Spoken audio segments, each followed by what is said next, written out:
IndiGo విమానాలు మొత్తం అన్నీ కూడా ఆగిపోవటం, 450, 1000 ఇట్లా రోజుకి ఇన్ని చొప్పున ఫ్లైట్లు క్యాన్సిల్ అయిపోవటం, రద్దు కాబట్టం, లక్షల మంది ప్రజలు జీవితాలు, వాళ్ళ స్థితిగతులు, వాళ్ళ జీవన సరళి తలకిందులవటం అనేది జగన్మోహన్ అంటే వైఎస్ఆర్ కాంగ్రెస్ పార్టీ వాళ్ళు అభూత కల్పన అంటారా? ఏంటంటాడా చంద్రబాబు నాయుడు గారు?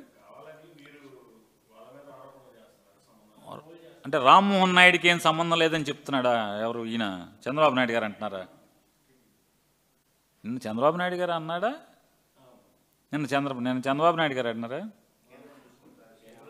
కేంద్రం చూసుకుంటుందా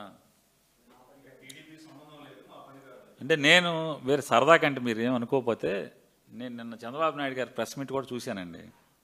చూస్తే అంటే బహుశా స్క్రీన్ ప్లే ప్రకారం ఇప్పుడు మామూలుగా రోజు పెన్షన్లు ఇచ్చేప్పుడు ఇవన్నీ మామూలుగా మైక్ వచ్చుకుని కరెక్ట్గా దిగి మీరు మీ జీవనం ఇంత, మీ సంపాదన ఇంత, అలాగా ఓహో అని పెద్ద యాక్షన్ చేస్తున్నారు కదా. అదే మోడల్లో ఇండిగో గురించి తెలుగులో ఒక స్క్రిప్ట్ రాసుకెళ్ళిపోయాడు చంద్రబాబు నాయుడు. అక్కడ విలేకరిని ఎవడికో అడగమని చెప్పారు. చంద్రబాబు నాయుడు దగ్గర రమేష్ గారని ఒక ఆయన ఉన్నాడు. ఈ రమేష్ గారు కాదు, అక్కడ ఒక రమేష్ గారు ఉన్నాడు. ఆ రమేష్ గారికి చెప్పినట్టున్నాడు ముందే, ఈ క్వశ్చన్ విలేకరితో ఎవరితో అడిగిచ్చని. ఆయన చీటీలు రాసుకుని ఉంటాడు బహుశా రమేష్ గారు. చీటీలు రాసుకుని తలకోటి చీటీ పంపిస్తే ఆ చీటీ ఇంగ్లీష్ విలేకరికి వెళ్ళింది. దరిద్రం చూడండి, చంద్రబాబు నాయుడు దరిద్రం. ఇంగ్లీష్ విలేకరికి వెళ్ళినట్టుంది. అతను ఆ క్వశ్చన్ మొత్తం ఇండిగో మీద ఇంగ్లీష్లో అడిగేశాడు. అడగగానే ఈయనకేమో మొత్తం తెలుగులో ఉంది ఇక్కడ స్క్రిప్ట్ అంతా. తెలుగులో మొదలుపెట్టాడు. చూసి ఆడు ఇంకా తొంటలాగున్నాడు ఇంగ్లీష్ విలేకరి. లేచి ఇంగ్లీష్ సార్, ఇంగ్లీష్ అన్నాడు. ఇంగ్లీష్ అనగానే చూశాడు, మళ్ళీ తెలుగులోనే మొదలెట్టాడు. ఆడు ఇంగ్లీష్ అన్నాడు, ఈయన తెలుగులో మొదలెడతాడు. చివరికి central government will take look after, I will take after అని మూసేశాడు. ఇన్ని తిప్పలేందుకు చంద్రబాబు నాయుడు గారు? సూటిగా నేను తెలుగులో అడుగుతున్నా, నేను ఇంగ్లీష్ విలేకరులాగా మీ రమేష్ చీటీ మారిపోయినట్టుగా చీటీ మారకుండా నేను స్ట్రైట్ అవే తెలుగులో అడుగుతున్నా. నారా చంద్రబాబు నాయుడు గారు ఒకటి మాట్లాడండి. మీరు ఈరుడు, సూర్యుడు, ఇంద్రుడు, చంద్రుడు అని రామ్మోహన్ నాయుడిని సెంట్రల్ మినిస్టర్, కేంద్ర మంత్రి చేశారు కదా మీరు. ఏది ఆయన విమానయాన శాఖ, పౌర విమానయాన శాఖ మంత్రి చేశారు ఆయన్ని. మొత్తం తెలుగులోనే అడుగుతున్నా. నాకు ఇంగ్లీష్ రాదు, మీకు లాగానే పొట్టకొస్తే తెలుగు రాదు. తెలుగు తప్పితే ఇంగ్లీష్ రాదు నాకు కూడా. మన ఇద్దరం సేమ్ టు సేమ్ మన ఇద్దరం.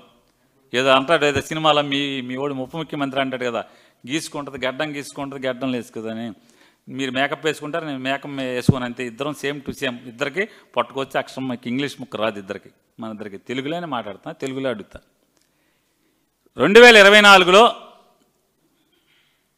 మీ యొక్క అబ్బాయి అంటే మీ నామినీ, మీ అబ్బాయి, ఆ అబ్బాయి ఏరా అనుకుంటారు, అతను మీరు కేంద్ర మంత్రి చేశారు. అతను రామ్మోహన్ నాయుడు మినిస్టర్ అయ్యేప్పటికీ కేంద్ర ప్రభుత్వం, మీ కూటమి ప్రభుత్వమే ఒక సర్క్యులర్ రిలీజ్ చేసింది, ఒక గైడ్లైన్స్ ఇచ్చింది. ఏమని ఇచ్చింది? పైలట్లకి రెస్ట్ కావాలి. ఎందుకని?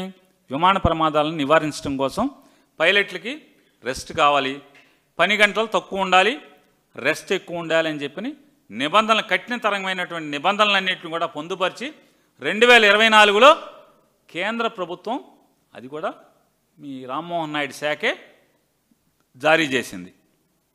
ఏం చేయాలి రామ్మోహన్ నాయుడు? పెళ్ళిళ్ళు డ్యాన్సులు చేస్తారు, రీల్స్ చేసుకుంటారా? ఏం చేసుకుంటారు? మన పంచాయతీల్లో తరగతి గదులు శంకుస్థాపన, లేకపోతే సిమెంట్ రోడ్డు శంకుస్థాపన, వెళ్ళి ఊకదంపుడు ఉపన్యాసం, జగన్మోహన్ రెడ్డి గారు పోర్టు కడితేనేమో చంద్రబాబు నాయుడు గారు కట్టాడు పోర్టు అని, ఇట్లాంటి తప్పుడు మాటలు. ఈటికా ఏం చేయాలి? కేంద్ర ప్రభుత్వంలో అసలు ఎన్ని సంస్థలు ఉన్నాయి? ప్రైవేట్ విమానయాన సంస్థలు ఎన్ని ఉన్నాయి? వాళ్ళందరూ కూడా వాళ్ళకున్నటువంటి ట్రాఫిక్కి సరిపడా పైలట్లని రిక్రూట్ చేసుకుంటున్నారా లేదా? అలాగే స్టాఫ్ని లోపల వాళ్ళని క్యాప్టెన్లని, అంటారు స్టివార్డ్స్ అంటారు కదా, వాళ్ళకంటే దాదాపుగా నాకెవరో పైలట్ చెప్తున్నాడు, 10 సీట్లు మించి దాటి 11వ సీటు ఉన్నా కూడా పైలట్లే కాదు, లోపల సర్వ్ చేసేటువంటి స్టాఫ్ కూడా ట్రైన్ అవ్వాలి, ఎగ్జామ్ పాస్ అయి ఉండాలి. వాళ్ళకు కూడా ఈ రెస్ట్ పీరియడు, ఈ ఎంత టైం డ్యూటీ చేశారనేవి కూడా గైడ్లైన్స్ వర్తిస్తాయని చెప్తున్నాడు. కేవలం పైలట్లకే కాదు, దాంట్లో పనిచేసి మంచినీళ్ళు సర్వ్ చేసేవాళ్ళు, లేకపోతే సేఫ్టీ ప్రికాషన్స్ చెప్పేవాళ్ళు, గైడ్ చేసేవాళ్ళు, స్టాఫ్ ఉంటారు కదా, వాళ్ళు కూడా కంపల్సరీ గైడ్లైన్స్, ఈ safety guidelines, rest period compulsory వాళ్ళకు కూడా కావాలని చెప్తున్నారు. మరి అవన్నీ కూడా స్టాఫ్ రిక్రూట్మెంట్ జరుగుతుందా, జరగట్లేదా? జరగకపోతే ఏం చేయాలి? ఇంకొక విచ్చలవిడితనం కూడా మీరు చూసుకోండి, పట్టించుకోండి చంద్రబాబు నాయుడు గారు. మీరు వెనకేసుకొస్తున్నటువంటి మీ రామ్మోహన్ నాయుడు పరిపాలనలో ఇండిగో గడచిన 18 మాసాలుగా ఫ్లైట్లు పెంచింది, రూట్లు పెంచింది, అంటే వాళ్ళు ఎగిరేటువంటి రూట్లు పెంచింది, డెస్టినేషన్స్ పెంచింది, వాళ్ళు చేరుకునేటువంటి డెస్టినేషన్స్ పెంచింది, ఆక్యుపెన్సీ రేషియో పెంచుకుంది. కానీ ఫ్లైట్లు పెంచుకోవటం లేదనేది మీ ఓడు ఎందుకు రివ్యూ చేయలేదు? పర్మిషన్ ఎందుకు ఇచ్చారు? ఎప్పటికప్పుడు టైం టు టైం పర్మిషన్, అంటే కొత్తగా రూట్లు అడుగుతున్నాడు ఏంటి? పాత రూట్లకు సరిపడా రిక్రూట్మెంట్ చేశాడా, చేయలేదా? ఎందుకని మీరు పట్టించుకోలేదు? మీ ఓడి పట్టించుకోలేదని అంటున్నా.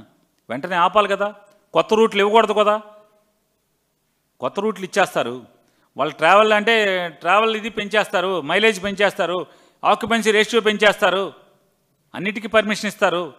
కానీ స్టాఫ్ రిక్రూట్ చేసుకున్నాడో లేడని మాత్రం చూడరా? ఎందుకని చూడలేదు? ఎందుకు మీ వాడు మొహాట పడ్డాడు? మీ కేంద్ర మంత్రి, మీ తెలుగుదేశం పార్టీ ఎంపీ కేంద్ర మంత్రిగా ఉండి ఎందుకని మొహమాట పడ్డాడు? ఏంటి లాలూచి ఏంటి అని అడుగుతున్నాను. ఎందుకు రివ్యూ చేయలేదు? మరి అదే కదా చేయాల్సింది.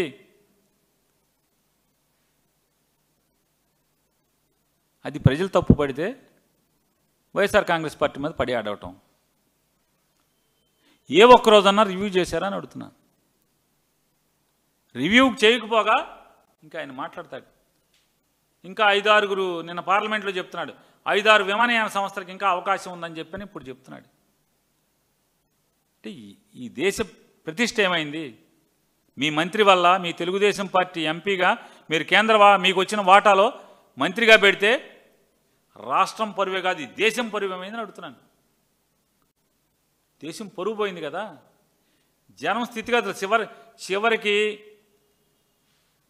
చనిపోయిన మనిషి శవాన్ని కూడా చివరి కోరిక మేరకు తీసుకొచ్చి కన్నం దహనం చేయలేని పరిస్థితులు ఉంటే ఎంత భావోద్వేగాలతో ప్రజలు అల్లాడుతున్నారు. లక్షల మంది ఏం చెప్తున్నారు? మీరు మెల్లగా సర్దుకుంటుందని చెప్తున్నారు.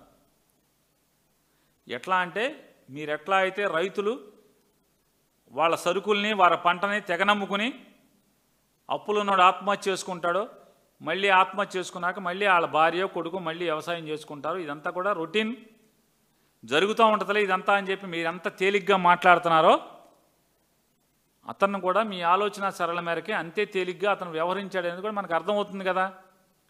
దండించాల్సింది పోయి దమ 4 బాధాల్సింది పోయి తెలుగుదేశం పార్టీ పరువే కాదు, ఈ రాష్ట్రం పరువే కాదు, తెలుగు వాళ్ళ పరువే కాదు, దేశం పరువు పోయింది కదా. మరి ఇవన్నీ ముందు జాగ్రత్తలు 18 నెలల నుంచి ఏం చేస్తున్నాడు ఆయన చేయించుకోకుండా? రివ్యూలు చేయాలి కదా. మరి పర్మిషన్లు ఇవ్వకూడదు కదా. నేను అడుగుతున్నాను, కొత్తగా రూట్లు ఎందుకు ఇచ్చారు ఇండిగోకి? కొత్తగా ఆక్యుపెన్సీ రేట్లు పెరిగేట్టు భారతదేశంలో దాదాపుగా 65% ఆక్యుపై చేసేట్టుగా, 65% విమానయానాన్ని ఆక్యుపై చేసేట్టుగా ఈ 18 మాసాల్లో ఎందుకు పెరగనిచ్చారని అడుగుతున్నాను. ప్రతిసారి మీ ఉద్యోగం ఏంటి మంత్రిగా? అదే కదా. అంటే ప్రశ్నిస్తే బురదేస్తారా చంద్రబాబు నాయుడు గారు? ఈ రాష్ట్రంలో అంటే వైఎస్ఆర్ కాంగ్రెస్ పార్టీ ఓడి ఎవడన్నా సానుభూతి పరుడు ఉంటే అది ఈ రాష్ట్ర ప్రజలు కాదా అని అడుగుతున్నాను. మేము ఈ రాష్ట్రం ప్రజలు కాదా? మేము ఈ దేశంలో పౌరులం కాదా? మేము తప్పు జరిగితే ప్రభుత్వంలో పనిచేస్తున్నాడు, ప్రమాణం చేసినాడు, బాధ్యత మరిచి లాలూచి పడి తప్పుడు పనులు చేస్తే ప్రశ్నిస్తామా ప్రశ్నించమా? నిజంగా మీకే ధైర్యం ఉంటే అర్నాబ్ గోస్వామికి దానికి ఎందుకు బాయ్కాట్ చేస్తారు మీరు? మీరు తప్పు చేయకుండా ఉంటే అర్నాబ్ గోస్వామి ఛానల్కి మీరు ఎందుకు మానేస్తారు? ఎందుకు మానేశారని అడుగుతున్నాను. మీ డొల్లతనం లేదా మీ నిజాయితీ లేనితనం వీటిలో ఓ పక్క బయట పెట్టుకుంటారు, ఓ పక్కనేమో ఈ మాటలు మాట్లాడతారు మీరు.